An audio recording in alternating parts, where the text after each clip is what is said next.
Order sir. अरे राहुल, ये क्या कर रहे हो? मैंने घर पे खाना बनाया है ना, तो तुम बाहर से ऑर्डर क्यों मंगा रहे हो? अरे मैडम पागल वागल हो क्या आप? अबे तू बीच में कैसे बोल रहा है? मैंने तेरे को कुछ बोला है क्या? और ये हस्बैंड और वाइफ के बीच की बात है, तो कैसे इंटरप्ट कर रहा है मैं? अरे अपना ही तो काम कर रहा हूँ, मुझे करने कहाँ दे रहे हो? मेरा नुकसान करवा रहे हो। मेरे भी तो 2 पैसे बनते हैं ना इस काम से। भैया कोई बात नहीं, आप जाइए। राहुल, ये क्या हरकत है? खाना बनने के बाद भी तुमने बाहर से ऑर्डर किया? क्योंकि मैं तुम्हारे हाथ का खाना खा के बेइज्जत नहीं होना चाहता। राहुल, क्या ड्रामा है ये सब? अभी तुम नीचे क्या बोल के आए हो कि मेरा खाना खाने के बाद तुम्हारी बेइज्जती हो जाती है? कब की मैंने तुम्हारी बेइज्जती? अंकिता, तुम्हारी प्रॉब्लम क्या है? मैं तुम्हें डिस्टर्ब थोड़ी ना कर रहा हूँ। राहुल, ये क्या बदतमीजी है? हम दोनों पति पत्नी हैं और मैं तुम्हारे लिए खाना बना तो रही हूँ, फिर तुम मेरे हाथ का खाना क्यों नहीं खाते? देखो अंकिता, मैं अपने काम से काम रख रहा हूँ, तो तुम भी अपने काम से काम रखो। मैं तुम्हें डिस्टर्ब नहीं कर रहा, तुम भी मेरे को मत करो। और मैंने तो तुम्हें बोला ही नहीं है मेरे लिए खाना बनाने के लिए, इसलिए जो तुमने बना रखा है वो तुम खा लो। मैंने अपने लिए बाहर से ऑर्डर कर लिया था और मैं यही खाऊंगा। राहुल, आज ये नौबत आ रखी है कि तुम बाहर से खाना ऑर्डर कर रहे हो। मुझे समझ में नहीं आ रहा, मैं काफी टाइम से तुम्हें नोटिस कर रही हूँ, तुम मेरे को इग्नोर करे जा रहे हो। प्रॉब्लम क्या है? अगर मुझसे कोई गलती हुई है ना, तो मेरे को कम से कम बताओ तो सही कि मेरी गलती है क्या। अच्छा, जब मैं तुमसे बात करने की कोशिश करता था, तुमसे अट्रैक्ट होता था, जब तुमसे खाना मांगता था, तब क्या करती थी तुम? याद है तुम्हें अंकिता? पागल हो गया राहुल? कैसे टच कर रहे हो? पागल हो क्या अंकिता तुम? थप्पड़ क्यों मार दिया मुझे? थप्पड़ नहीं मारू तो और क्या करूं राहुल? मुझे लगा पता नहीं कौन बाहर से आ रहा है, किस तरीके से मुझे टच कर रहा है। दिमाग खराब है क्या तुम्हारा? कम से कम मेरे को आवाज तो लगानी चाहिए तुम्हें। अंकिता, तुम्हारा पति हूं मैं, और क्या प्यार करने का भी हक नहीं है मुझे? और ये मेरा घर है, यहाँ पे तुम्हारे और मेरे अलावा और कोई भी नहीं रहता। कौन आएगा यहाँ पे? प्यार व्यार कुछ नहीं है राहुल, दिमाग मत खराब करा करो मेरा। और आज के बाद मेरी परमिशन के बिना मुझे हाथ लगाए ना, तो मेरे से बुरा कोई नहीं होगा। हटो अब। बहुत थक गया आज तो। अंकिता, एक गिलास पानी ले आओ यार जल्दी। अंकिता, अंकिता। अरे क्या है यार राहुल? क्या चाय पानी? वही तो किचन है, वहां जाकर के ले लो। कितनी कदम की दूरी में है किचन? और पहली बार नहीं आए हो तुम ऑफिस से? इतना इंपॉर्टेंट काम कर रही थी मैं। अंकिता, भड़क क्यों रही हो यार? मैं तो बस इतना ही कह रहा हूँ, 15 मिनट हो गए ऑफिस से आए हुए, तुम्हारा ध्यान पता नहीं कहाँ है। कुछ चाय नाश्ता पानी जो भी बनाए लेकर आओ ना। और आज तो लंच भी नहीं लेकर गया था, कैंटीन में भी कुछ खास नहीं मिला। कुछ बना दो ना बढ़िया सा। मैंने कोई खाना वाना नहीं बनाया। मैंने तुम्हें आज बोला था ना कि आज मेरी सारी की सारी फ्रेंड्स मिलने वाली है और हम शॉपिंग पे जाने वाले हैं, तो मेरे को शॉपिंग पे जाना है। और अगर तुम्हें इतनी ज्यादा भूख लग रही है ना, तो ऑर्डर कर लो या कुछ बना लो, सब कुछ पड़ा हुआ है घर पर। यार अगर ऑर्डर ही करना होता तो मैं अपनी कैंटीन में नहीं खा लेता। और वैसे भी मुझे कहाँ कुछ बनाने आता है, मैं तो तुम्हारे भरोसे पे ही हूँ। बहुत तेज भूख लग रही है, कुछ तो बना दो। नहीं आता ना तो तुम भूखे रहो, या तो बाहर से ऑर्डर कर लो। बोला ना? समझ में नहीं आता, खा के सो जाना, और मेरे को लेट हो जाएगा आने में। तो अब तुम ही बताओ, जब तुम मेरे साथ ऐसा बर्ताव करोगी तो मुझे तो बाहर से ऑर्डर करना पड़ेगा ना। देखो, अगर मैं तुम्हें पसंद नहीं था ना, तो मेरे को मना कर देती शादी करने के लिए। लेकिन ऐसा बर्ताव एक पति कभी नहीं सहेगा अपनी पत्नी से। तुम्हें पता भी है इस स्थिति को मैं कितने शांति से हैंडल कर रहा हूँ। अरे ऐसी चीज़ों पे तो लोग मरने मारने पे उतारू हो जाते हैं। कभी बाहर झाँक कर देखो, तब पता चलेगा। अरे लोग परेशान हैं ऐसी चीज़ों से, लेकिन मैं ये सब इसलिए झेल रहा हूँ क्योंकि मेरे को मेरे घर में शांति चाहिए और कुछ नहीं। और इतना करने के बावजूद भी अगर तुम्हें लगता है कि मैं कहीं भी गलत हूँ, तो तुम खुशी खुशी अपने घर पे जा सकती हो। राहुल प्लीज़ मेरे को माफ़ कर दो। जब मैंने तुम्हारे साथ बदतमीजी की, तब मुझे अंदाज़ा ही नहीं था कि मैं कितना गलत कर रही हूँ तुम्हारे साथ। प्लीज़ मेरे को माफ़ कर दो ना। मैं नेक्स्ट टाइम से इस तरीके की गलती कभी नहीं करूँगी, ना तुमसे कभी बदतमीजी करूँगी। जब मैं तुम्हें इग्नोर कर रही थी, तुमसे बदतमीजी से बात कर रही थी, तब मुझे पता ही नहीं था कि एक्चुअल में इंसान को किस तरीके का फ़ील होता है। लेकिन आज जब सेम चीज़ मेरे साथ हो रही है, तब मुझे फ़ील हो रहा है कि मैं तुम्हारे साथ कितना गलत कर रही थी और तुम्हें कितना बुरा लग रहा होगा उस टाइम। अंकिता, जीवन की यही सच्चाई है, जब तक खुद पर नहीं बीतती है ना, तब तक उसको पता नहीं चलता कि सामने वाला क्या सहन कर रहा है। और रही बात तुम्हारी, मैं तुम्हारे साथ ऐसा बर्ताव इसलिए कर रहा था ताकि तुम्हें समझ आए कि जो तुम कर रही हो वो सरासर गलत है। इस बात से तुम्हारा दिल दुखे, ऐसा मेरा कोई भी इरादा नहीं था। प्लीज़ राहुल मान जाओ ना, आज के बाद कभी ऐसी गलती नहीं होगी। चलो अच्छी बात है, देर आए दुरुस्त आए। कम से कम तुम्हें ये तो समझ में आया कि पति पत्नी का रिश्ता कितना अनमोल होता है। हाँ मैं प्रॉमिस करती हूँ, मैं आइंदा से ऐसी गलती दोबारा नहीं करूँगी। ठीक है, किया आप पक्का कर दिया ना? हाँ हाँ, ये भी कोई पूछने की बात है? ठीक है फिर। और हाँ, ये तुम्हें बाहर का खाना खाने की कोई ज़रूरत नहीं है। मैंने तुम्हारे लिए खाना बना रखा है, घर का खाना, वो खाना। मैं लेके आती हूँ। ड्राइवर गाड़ी निकालो। मैं कहीं नहीं जाने वाला, कहीं नहीं जाने वाला? लेकिन क्यों भाई? क्योंकि मेरा मन नहीं है इसीलिए। मन नहीं है? तेरा दिमाग खराब है क्या? तेरे को हम काम करने के पैसे देते हैं ना कि आराम करने के? और हमारी बहुत इंपॉर्टेंट मीटिंग है, चल फटाफट। देखिए सर, क्या है ना कि मैं अपने मन का मालिक हूँ और मौसम बहुत अच्छा है, काम करने का मेरा मन नहीं है, तो आप लोग किसी और को देख लीजिए, मैं तो गाड़ी नहीं चला पाऊंगा। अबे एक बात बता, जिस काम के हम तेरे को पैसे देते हैं और तू वही काम नहीं करेगा तो यहाँ पे कर क्या रहा है तू? सही बात है सर, अब जिस काम के उसे पैसे मिल रहे हैं और वो काम नहीं कर पा रहा तो उसे नौकरी से निकाल देना चाहिए। अब निकाल दो काम से, सही कह रहा हूँ मैं। क्या है कि आराम से आज कैंटीन में बैठ के और खाना खाऊंगा, लेकिन आपके साथ तो नहीं जाने वाला मैं। अबे तेरा दिमाग खराब है क्या? तेरे को समझ में नहीं आ रहा सर क्या कह रहे हैं? चुपचाप से ना गाड़ी निकाल, वरना तेरे लिए अच्छा नहीं होगा। समझ में आया तेरे को? नौकरी से ना हाथ धोना पड़ेगा तेरे को, आई बात समझ में? ठीक है मैम, चल लूंगा मैं। देखा सर, ये लातों के भूत होते हैं, बातों से नहीं मानते। अभी कैसे मैंने इससे बदतमीजी से बात की तो कैसे 2 सेकंड में मान गया? चलो। 2 लाख रुपए लगेंगे। 2 लाख रुपए? अबे तेरा दिमाग खराब हो गया क्या? किस बात के 2 लाख रुपए? अब देखो सर, क्या है ना कि मेहनत के पैसे तो उन्हें मिलने चाहिए। अब पूरा दिन वहां पर जाऊंगा, अपने शरीर को कष्ट दूंगा, पूरा दिन खड़ा रहूंगा, अब मन के विपरीत जाना पड़ेगा तो उसके अलग से पैसे तो लगेंगे ना। अब 2 लाख रुपए दोगे तभी मैं जाऊंगा ये काम करने। अबे ओ, तेरे को ना हर महीने सैलरी मिलती है जो तू काम कर रहा है, और किस बात के 2 लाख रुपए मांग रहा है तू? अब देखिए सर, क्या है ना, बातें घुमा फिरा के करनी हमें आती ही नहीं है। अब पूरे ऑफिस में सारे स्टाफ की छुट्टी है और गाड़ी चलाने वाला इकलौता बचा मैं, तो मुझे तो बहुत अच्छे से पता है कि आप लोगों की बहुत इंपॉर्टेंट मीटिंग है। अगर आप लोग वहां पर नहीं गए तो आपको तो करोड़ों का नुकसान हो जाएगा। अब ऐसे में मौके का फायदा उठाना तो चाहिए ना, तो बस मौके का फायदा उठा रहा हूँ। अरे जो लोग करोड़ों में बातें करते हैं उनके लिए 2-4 लाख रुपए क्या है? समंदर में से बस एक बूंद छलका दिए और क्या। अरे दे दीजिए 2 लाख रुपए, क्या हो गया? देखिए, हमें 2 लाख रुपए नहीं मिलेंगे ना तो हम तो नहीं जाने वाले। अब हमारे ना जाने से आप लोगों को नुकसान हो जाए तो हमें मत बोलना भैया। अबे तेरे को बिल्कुल भी शर्म नहीं आती? तेरे को नौकरी पे रखा है हमने, तेरा अच्छा बुरा वक्त सब साथ में बिताया हमने, और तू मुझे मना करेगा? आज जब हमें तेरी इतनी जरूरत है तो तू हमारी मजबूरी का फायदा उठाएगा क्या? देखो सर, ऐसा है कि पैसे कमाने का मौका ना हर बार नहीं मिलता, ये मौके बहुत कम आते हैं। अब अगर हमें ये मौका मिला है तो क्यों ना हम पैसे कमाएं। अब आप लोग भी तो सबकी मजबूरी का फायदा उठाते हो, तो बस हम भी आपकी मजबूरी का फायदा उठा रहे हैं, और क्या। फायदा उठाए? क्या फायदा उठाए जरा बताइए। अब देखिए सर, जब हम यहाँ पर नौकरी पे लगे थे ना तो हमारी सैलरी पूरे 15,000 रुपये थी। फिर आप लोगों ने हमारी सैलरी सीधा 15,000 से 10,000 रुपये कर दी। आप लोगों को लगा होगा कि एकदम से इसे नौकरी कहाँ ही मिल जाएगी, तो बस चुपचाप हमारे यहाँ काम कर रहा है, इसकी सैलरी कम कर दो। अरे आप लोगों को क्या पता है कि कितने घर के खर्चे होते हैं? घर का राशन भरना होता है, माँ की दवाइयाँ लानी होती है, और भी बहुत सारे ऐसे खर्चे हैं, बच्चों की फीस देनी होती है। लेकिन आप लोग को उन सब चीज़ों से क्या मतलब है? आप लोगों को बस अपना फायदा देखना है। तो कर दी हमारी सैलरी 15,000 से 10,000। और चलो ये सब हम एक बार को मैनेज भी कर लेते, लेकिन जैसे हमारा अभी महीना पूरा हुआ तब भी आप लोगों ने हमें सैलरी नहीं दी टाइम पे। अरे हमारे बच्चे की तबीयत खराब थी, हमने लोगों से मांग के उसका इलाज करवाया। अगर उसको कुछ हो जाता तो उसकी जवाबदेही कौन करता?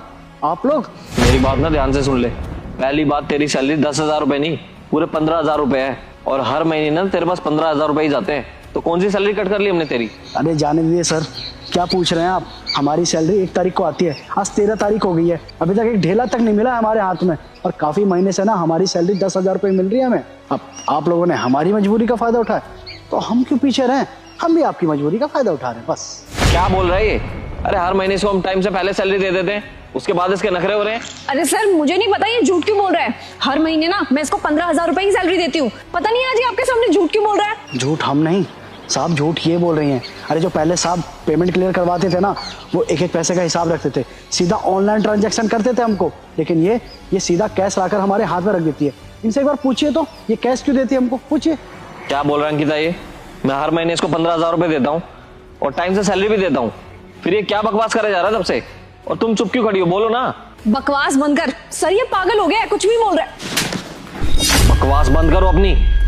अरे इन लोगों से 4 गुना ज्यादा सैलरी है तुम्हारी, उसके बाद भी तुम्हारा पेट नहीं भर रहा। इन लोगों का हक मार रही हो तुम। हर महीने में टाइम से पहले इन लोगों की सैलरी तुम्हें देता हूं ना, ताकि इन लोगों के पास समय से सैलरी पहुंच जाए, और तुम क्या कर रही हो? इन लोगों को ऑनलाइन पेमेंट के बदले कैश दे रही हो। क्यों? ताकि तुम्हारे खिलाफ इन लोगों के पास कोई सबूत ना रहे और ये लोग कंप्लेंट भी ना कर पाए, है ना। सर आप ये 2 कौड़ी के आदमी के बातों में आकर के मुझ पे हाथ उठा रहे हैं। आपको मेरे पे भरोसा नहीं है क्या? भरोसा है, लेकिन तुम्हारी बातों पर नहीं, इनकी बातों पर, क्योंकि ये हमारे यहाँ पर बहुत समय से काम कर रहे हैं। अरे इतने टाइम से ये लोग हमारे यहाँ पे काम कर रहे हैं, लेकिन आज तक ऐसी कोई कंप्लेंट नहीं आई। लेकिन जब से तुम आई हो ना, तब से ऐसी ऐसी कंप्लेंट आ रही है। और तो और उल्टा तुम इसी के ऊपर ब्लेम लगा रही हो कि ये झूठ बोल रहा है। अगर तुम सही हो ना तो उसको प्रूफ करके दिखाओ, क्योंकि जो इंसान सही होता है ना, उसके पास एक एक रुपए का हिसाब होता है। करो ना अपनी सच्चाई को प्रूफ, दिखा दो सारा हिसाब जो भी तुमने इन लोगों को ऑनलाइन ट्रांजेक्शन करी है। और अगर तुम प्रूफ नहीं कर पाई ना, तो अभी की अभी मैं पुलिस को बुलाऊंगा, वो अपने आप पता लगा लेगी कि क्या सही है और क्या गलत। नहीं नहीं सर, आप प्लीज पुलिस को मत बुलाइए। मैं इनका ना एक एक पैसा वापस कर दूंगी, आपको सारा हिसाब दे दूंगी। पैसे तो तुम्हें लौटाने ही पड़ेंगे, वो भी एक एक पैसा। और अगर नहीं दे पाई ना, तो तुम्हारे जितने भी पैसे हैं ना मेरे पास, और तुम्हारी सैलरी भी रुकी हुई है, वो सारे के सारे पैसे मैं उठाकर इन लोगों को दे दूंगा। और उन्हीं पैसों से मैं तुम्हारा हिसाब भी क्लियर कर दूंगा, वो भी इंटरेस्ट के साथ। जी सर, आप जैसा बोलोगे मैं वैसा ही करूंगी। बस प्लीज़ सर, आप मेरे को माफ़ कर दीजिए और मेरे को नौकरी से मत निकालना सर। आपको पता है, अगर आपने मेरे को नौकरी से निकाल दिया ना, तो मेरे को घर चलाना बहुत मुश्किल हो जाएगा। मैं ही एक अकेली हूँ जो घर चलाती हूँ। प्लीज़ सर, मेरे को माफ़ कर दीजिए। और सर, अगर आगे ये बात पहुँची तो मेरे को कहीं भी काम नहीं मिलेगा, मेरे लिए बहुत दिक्कत हो जाएगी सर। बस चुप रहो, माफ़ी नहीं मिलने वाली तुम्हें, क्योंकि तुमने मेरा भरोसा तोड़ा है। और आज के बाद ना इस जगह के आसपास भी नज़र मत आ जाना। विनोद, तुम चिंता मत करो, तुम्हारे जो भी पैसे का हिसाब है ना, तुम्हारे एक एक पैसे का हिसाब होगा। और जो भी पैसे तुम्हारे बच रहे हैं, वो सारे पैसे तुम्हें मिलेंगे। बस अभी के लिए मेरे साथ चलो, क्योंकि मुझे ना बहुत ज़्यादा लेट हो रहा है। अरे क्यों नहीं साहब, आपको लेकर क्यों नहीं चलेंगे? ये सब तो बस इनको सबक सिखाने के लिए किया था। आइए चलिए।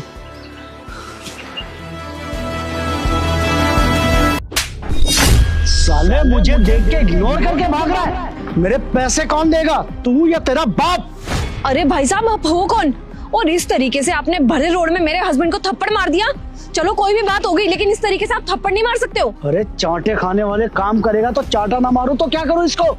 2 महीने से इसने पैसे नहीं दिए मेरे, और ऊपर से मुझे देखते ही भागता है ये। आज भी यही कर रहा था ना तू, बस इसलिए इसे चाटा मारा है मैंने। और ऊपर से कॉल करो तो कॉल भी नहीं उठाता है ये। एक नंबर ही तो ब्लॉक करेगा तू। अब देख कैसे तंग करता हूँ तेरे को। पैसे तो बेटा मैं आज लेकर ही रहूंगा अपने। देखिए भाई साहब, आप ना ये बात आराम से भी बोल सकते थे। वो आपको कुछ कह रहे हैं और आपको दिख गया ना कि हम लोग यहीं पे रहते हैं, यहीं से आते जाते हैं। और अगर आपको ये लग रहा है कि ये आपकी कॉल इग्नोर कर रहे थे, तो डायरेक्ट आकर के बात हो सकती थी ना। ये कोई अच्छी बात है? एक तो आप चिल्ला करके बात कर रहे हो, ऊपर से मेरे हस्बैंड को आकर के थप्पड़ भी मार दिया। देखिए मैडम, औरतों से बात नहीं करता मैं। और वैसे भी जब ये पैसे लेने आया था, आपको लेकर नहीं आया था मेरे पास। आपको पता है, इसके दोस्त ने ना कुछ पैसे उठाए थे मेरे से, और ये बना था गारंटर। वो तो मेरे पैसे लेके फुर हो गया। और ये मुझे जहां भी देखता है ना मैडम, वहीं से फुर हो जाता है ये। और आज भी ऐसा ही कर रहा था।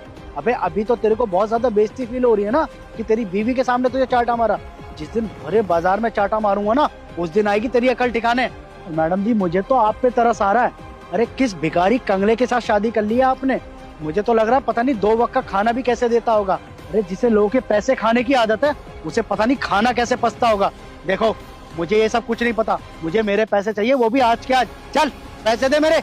देखिए भाई साहब, इन्होंने आपके पैसे ले रखे होंगे, वो बात अलग है। यहाँ पे जो बात करने आए हो ना, सिर्फ वही बात करो। ये मेरे को खाना खिला पाते हैं, इन्होंने मेरे से शादी क्यों की है, वो सब पर्सनल बातें क्यों ला रहे हो आप अभी बीच में?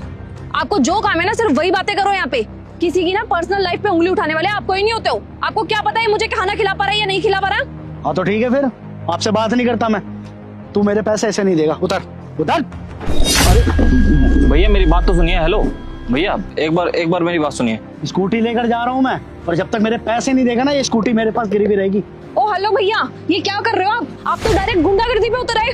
ये स्कूटी ना यहाँ से हिलेगी भी नहीं, क्योंकि ये स्कूटी मेरी है, मेरे पापा ने दी है। वो तो मुझे भी पता है मैडम, कि इस कंगले के पास स्कूटी कहाँ से आ जाएगी। दहेज की स्कूटी है ना तेरे, और स्कूटी छुड़वाने तो आएगा ही मेरे पास। ठीक है, फिर पैसे दे जाइए, स्कूटी ले जाइए अपनी। और मैडम आप चाबी दो लाओ। देखिए भैया, पहले तो आप आराम से बात करिए। आपको खुद दिख रहा होगा ये चलता रोड है, सारे आते जाते लोग ना हमें देख रहे हैं, हमारी बेइज्जती हो रही है। आपको जो भी बात करनी है ना, पहले आप प्लीज, मैं आपके आगे हाथ जोड़ती हूँ, शांति से मेरे को बताइए। आपसे ही बात करता हूँ मैं, बताओ क्या बात करनी है। देखिए भैया, आपको खुद पता है ना कि इन्होंने पैसे नहीं लिए, इनके दोस्त ने पैसे लिए। अब ये खुद फंसे हुए हैं, ये 20-25 हजार रुपए की नौकरी करते हैं, 3-3.5 लाख रुपए कहाँ से चुका पाएंगे? मैं समझ रही हूँ कि ये आपकी कॉल इग्नोर कर रहे होंगे, और क्यों कर रहे होंगे ये भी पता है। भैया अभी हमारे पास पैसे नहीं है, अभी हम आपके पैसे नहीं दे सकते, पर आगे चल करके आपके पैसे चुका देंगे, आप उसकी चिंता मत करिए। और आपको ये लगता है ना कि आपकी कॉल इग्नोर करते हैं और आपको इग्नोर करते हैं, कहीं भी मिलते हैं, तो मैं आपको अपने घर का एड्रेस दे देती हूँ, आप घर पर आ जाइएगा और आराम से शांति से बैठ करके बात कर लीजिएगा। देखिए मैडम जी, मेरे को बड़ी मुश्किल से मिला है, तो मैं तो अपने पैसे आज के आज ही लेकर जाऊंगा, बस बात होगी खत्म। अगर पैसे है तो दे दो, वरना तो चाबी दे दो स्कूटी की, ये ले जा रहा हूँ मैं। भैया आप प्लीज समझने की कोशिश करिए ना, ये स्कूटी की चाबी मैं आपको नहीं दे सकती और ये स्कूटी भी नहीं दे सकती। 36 काम होते हैं भैया स्कूटी से, एक ही व्हीकल है हमारे पास, मिडिल क्लास लोग हैं हम लोग, आना जाना सब कुछ स्कूटी से ही होता है, और ये नौकरी भी इसी स्कूटी से जाते हैं। भैया अगर आप ये स्कूटी ले जाएंगे ना, तो ना तो ये नौकरी पे जा पाएंगे और ना मैं कहीं काम पे जा पाऊंगी। भैया प्लीज ये स्कूटी मत लेके जाइए। नहीं नहीं नहीं, मैं आप लोगों की बातों में नहीं आने वाला।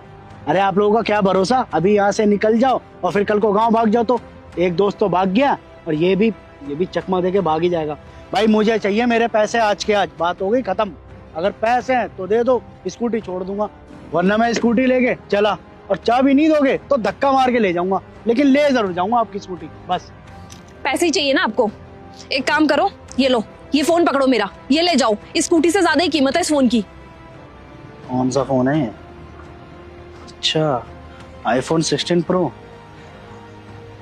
ठीक है, अभी तो मैं ये फोन लेके जा रहा हूँ, लेकिन हाँ, इस फोन से पूरी रकम नहीं चुकेगी तुम लोगों की।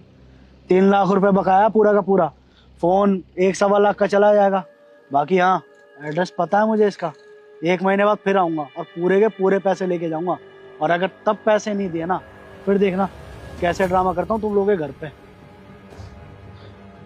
और थोड़ा समझाया करो इसको, गारंटर ना बने, ऐसे हाल होता है गारंटर बनने पे। जाओ घर जाओ।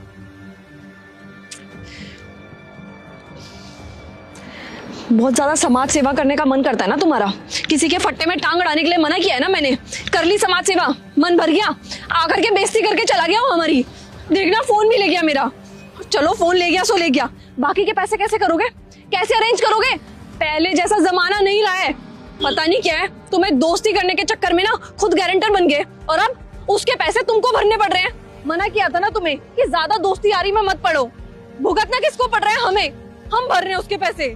यार अंकिता, वो भी मजबूर है यार बहुत ज्यादा, और मेरे बचपन का दोस्त है, अब ऐसे कैसे नहीं मदद करता मैं उसकी? क्या करे, उस टाइम उसका बिजनेस बहुत अच्छा चल रहा था, तब उसने उससे 3 लाख रुपए ले लिए, लेकिन अब वो बेचारा बैंकक्रप्ट हो चुका है, कैसे चुकाएगा उसके 3 लाख रुपए? उस टाइम तो मैं उसका गारंटर बन गया था, क्योंकि उसका सब कुछ अच्छा चल रहा था, मुझे लगा कि लौटा देगा पैसे धीरे धीरे करके, और मेरे को दोस्त होने के नाते उसका साथ देना पड़ा। मुझे क्या पता था ऐसे बुरे हालात आ जाएंगे कि पैसे मुझसे वसूलेगा वो। अब तुम चिंता मत करो, तुम्हारा फोन मैं छुड़वा दूंगा। राहुल, जो लोग कैपेबल होते हैं ना, वो लोग मदद करते हैं, और आजकल तो वो भी नहीं करते। हम लोग मिडिल क्लास है राहुल, हम कैसे इतनी बड़ी अमाउंट चुकाएंगे? अब अगले महीने वो फिर आकर के बैठ जाएगा, घर आकर के कोई हंगामा ना खड़ा करे। देखो तुम ज्यादा चिंता मत करो, मैं ऑफिस में बात करूंगा, वो कुछ एडवांस दे देंगे मुझे, मैं इसके पैसे निपटा के तुम्हारा फोन छुड़ा लूंगा। चलो ठीक है, ये भला तो जैसे तैसे टल जाएगी, लेकिन राहुल तुम मेरे से वादा करो कि आज के बाद ना तुम ये दोस्ती यारी का चक्कर छोड़ दोगे, किसी के फट्टे में टांग नहीं अड़ाओगे। ध्यान रखूंगा मैं इतना रिएक्ट इसलिए कर रही हूँ राहुल, क्योंकि तुम्हें भी पता है हम मिडिल क्लास लोगों के पास ना सबसे कीमती हमारी इज्जत ही होती है, और ऐसे इस तरीके से भरे रोड में इज्जत उछलेना तो बिल्कुल अच्छा नहीं लगता। चलो घर चलते हैं, ये लो स्कूटी की चाबी। बैठो।